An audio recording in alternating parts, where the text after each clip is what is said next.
જાફરાબાદ નગરપાલિકામાં લાખો રૂપિયાના વાહનો કાટ ખાઈ રહ્યા છે। જાફરાબાદની સામાન્ય જનતાના પરસેવાના પૈસાથી ખરીદી કરેલા વાહનો હાલ સડી રહ્યા છે।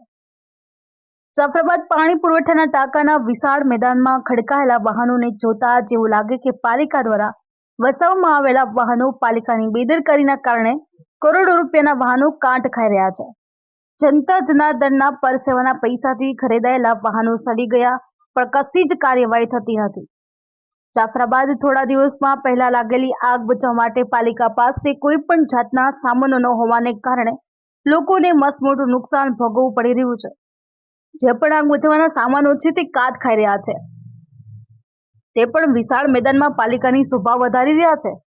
એવા તો ઘણા વાહનો, જેટિંગ મશીન, વેક્યુમ, છોટા હાથી, ટ્રેક્ટરો, પાણીના ટાંકા તેમજ જેસીબી ટ્રકો, રિક્ષાઓ, અન્ય મોટા વાહનો, સાફ સફાઈના વાહનો માટેના તેમજ કચરો એકઠો કરવાના સાધનો, વાહનો બિલકુલ બંધ હાલતમાં પાલિકા દ્વારા ગોઠવવામાં આવ્યા છે। વિકાસની તમામ ગ્રાન્ટની પ્રદર્શનમાં મૂકવામાં આવેલ તમામ વાહનો નગરપાલિકા દ્વારા રાખવામાં આવેલ છે। જનતા એમના ટેક્સના રૂપિયા કેવી રીતે વેડફાય એ જોવા માટે અવશ્ય પાણી પુરવઠાના ટાંકાના વિશાળ મેદાનમાં ખડકાયેલા હાલતમાં ભંગાર બની ગયા છે। Akbar Sayed, GA news, Jafrabad.